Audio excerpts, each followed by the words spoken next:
Perhaps you can't perceive the deeper reality of your audience because you can't actually see your audience. And that's because you're human. You're still confined within the limitations of dunya, this worldly life. Our perception as human beings is actually extremely limited when compared to the vast creation that surrounds us. Think about it. An eagle can see with a vision that's 8 times stronger than ours. It can spot a rabbit from 3 kilometers away. Now imagine that level of clarity. Bees, they can see in ultraviolet light. That means they're able to detect intricate patterns on flowers, patterns that we don't even know exist, patterns that to us are invisible. Cats, they can see in light levels 6 times lower than what the human eye can even detect. What we consider darkness, they navigate with ease. And then you have sharks. Subhanallah, a shark can detect a single drop of blood in 25 gallons of water. Imagine that level of sensitivity. Now pause and think. What if we could see, smell, and hear like those creatures? And then consider what the Prophet told us. When you hear the crowing of the rooster, ask Allah for His favor, for it has seen an angel. And when you hear the braying of a donkey, seek refuge in Allah from Shaitan, for it has seen a devil. These animals are witnessing dimensions we cannot access. The Prophet also said that all of these creatures hear the punishment of the grave, something Allah, out of His mercy, has spared us from hearing. I want you to sit with that for a moment. Even now, many of us are emotionally overwhelmed just from hearing the cries of the oppressed and the dying through our screens. But imagine if we could actually hear the cries of the dead from their graves. Imagine if we could hear the pain of our own loved ones, family and friends, who have passed on, possibly calling out from their resting places. We would be paralyzed. We wouldn't be able to function. The world would feel unbearable. And yet that's mercy. Allah, in His infinite kindness, limits our senses so we can live, reflect, and draw closer to Him at the right pace without being overwhelmed. This mercy doesn't stop at the Barzakh, the realm after death. Consider even the smallest things.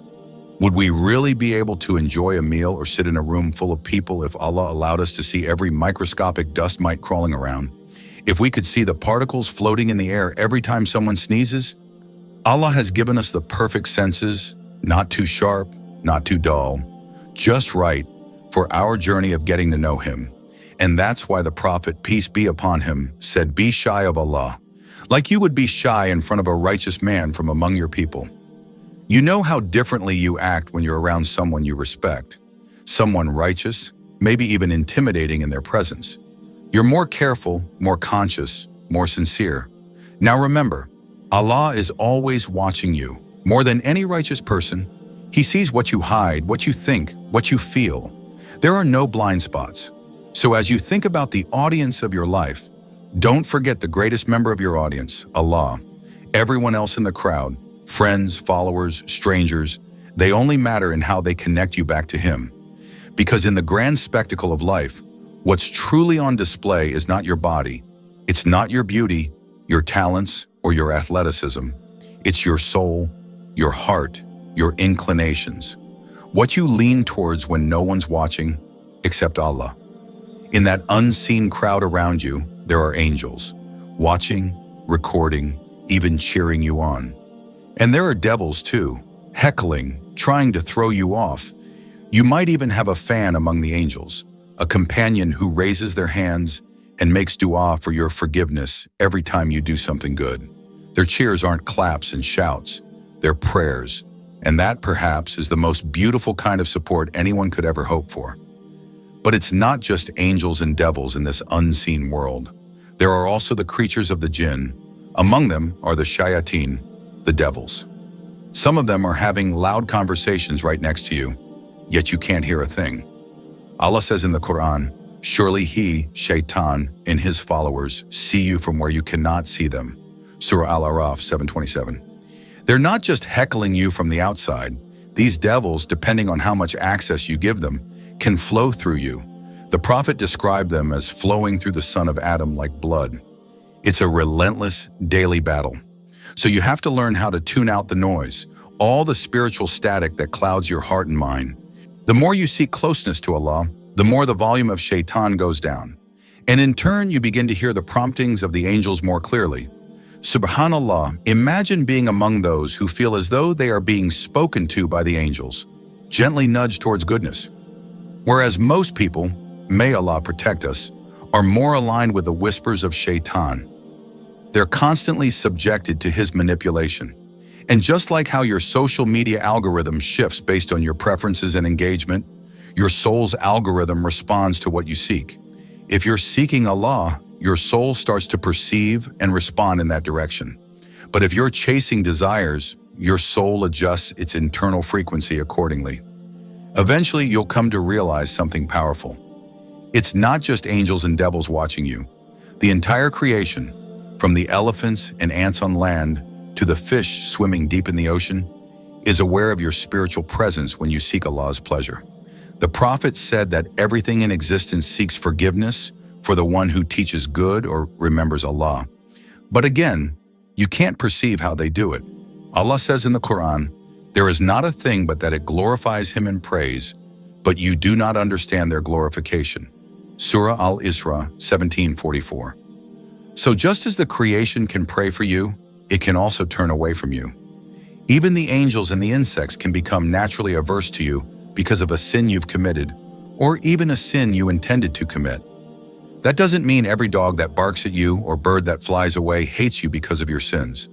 But it does mean that the unseen world interacts with your soul, not just your body. See, in the Barzakh, the realm after death, everyone can see your soul. But even in this life, there are already unseen elements that respond to the reality of who you are spiritually, not just physically. Your soul, in fact, has a smell. It emits a scent that other creatures can detect. Sufyan ath-Thawri was once asked, "How do the angels know if a person has a good or bad intention?" He replied, "When a person intends to do good, the angels perceive the scent of musk coming from him. But when he intends to commit evil, a wretched and foul smell emerges. Even the earth itself responds to who you are. Allah says there are people for whom the heavens and the earth do not cry when they die. But for the believer, it is said that the heavens and the earth weep for them because of the righteousness and blessings they brought to the world." Some scholars said that the earth mourns a believer for 40 days after their departure because of how they walked it in worship. And then we remember the Prophet. When he described the foul stench that arises from the grave of an evil person, he actually took a cloth and covered his blessed nose to show how unbearable the odor of a wicked soul can be.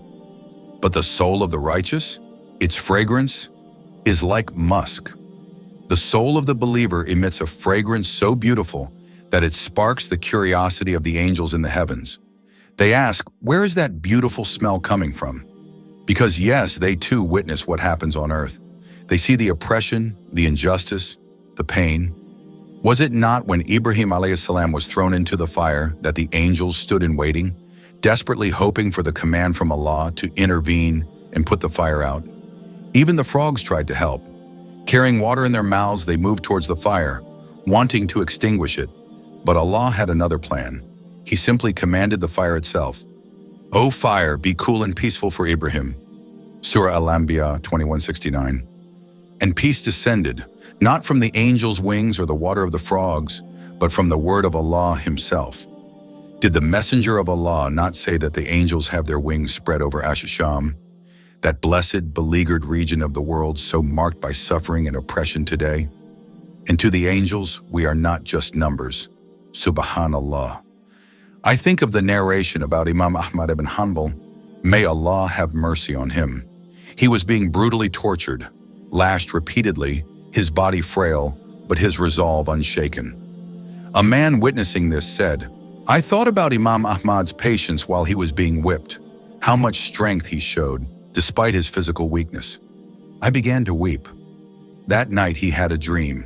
He heard a voice calling out, 'If only you could see the angels in the skies,' boasting about him while he was being beaten." The man asked, "Did the angels know about his beatings?"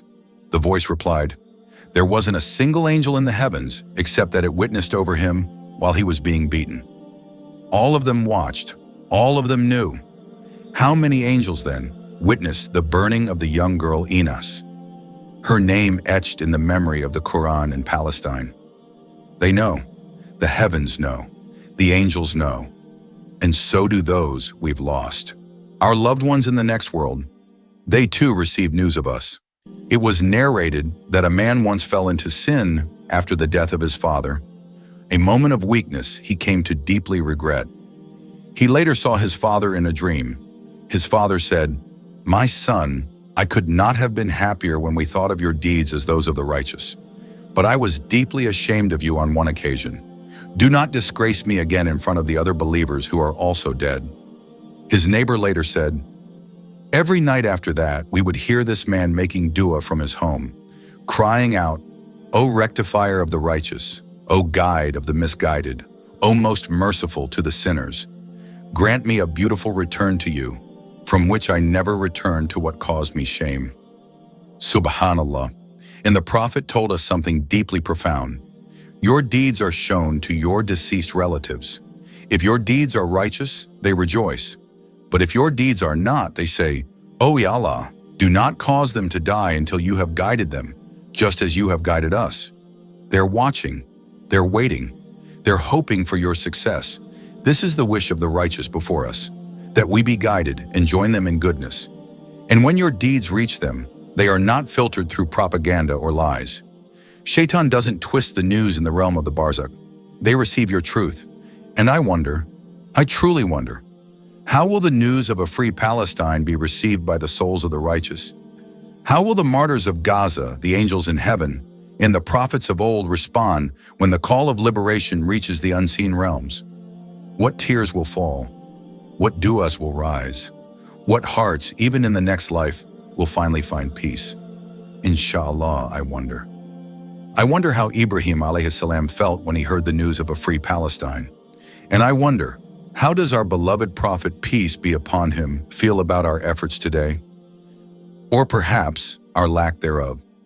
There's a narration that once, the great companion Abad ibn Abad al-Khawlani visited Ibrahim ibn Adham while he was the governor of a city.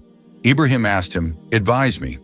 Abad responded with just one line, "Your deeds are presented to the dead, among them the Prophet, peace be upon him." Upon hearing that, Ibrahim began to weep uncontrollably until his beard was soaked with tears.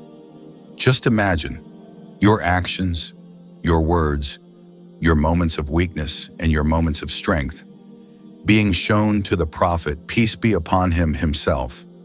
How would he feel about us? I wonder what it was like when Ibrahim ibn Adham finally passed away, when he entered the Barzakh and perhaps met the Prophet, peace be upon him, face to face. What did they speak about? What expressions were exchanged? See, entering the Barzakh is like stepping backstage after the final performance. The lights dim, the audience stands, and you finally meet the spectators, those who were watching you the entire time. You hear what they were saying about you all along, while you were on the stage of life. But the goal is not to wait until then to figure out how you were perceived. Ask yourself now, who are you to all of those who are watching you? What does the Prophet, peace be upon him, think about you right now? What does he think about the state of our ummah? Is it the angels who boast about your perseverance and sincerity? Or is it the devils who boast about how they've deceived you? What do the dead say about you? What have your loved ones, those who preceded you into the Barzakh, heard about your deeds? Do they carry a different opinion of you than the people around you right now? Because what truly matters is not your reputation here, but your reputation there. What is your reputation in a realm you have yet to enter? In a place where the body is no longer the cover for the soul, where intentions are laid bare, and truth can no longer be masked with words or filtered through followers. So ask yourself, if the Prophet saw your deeds today, would he smile because of you, or would he weep over you?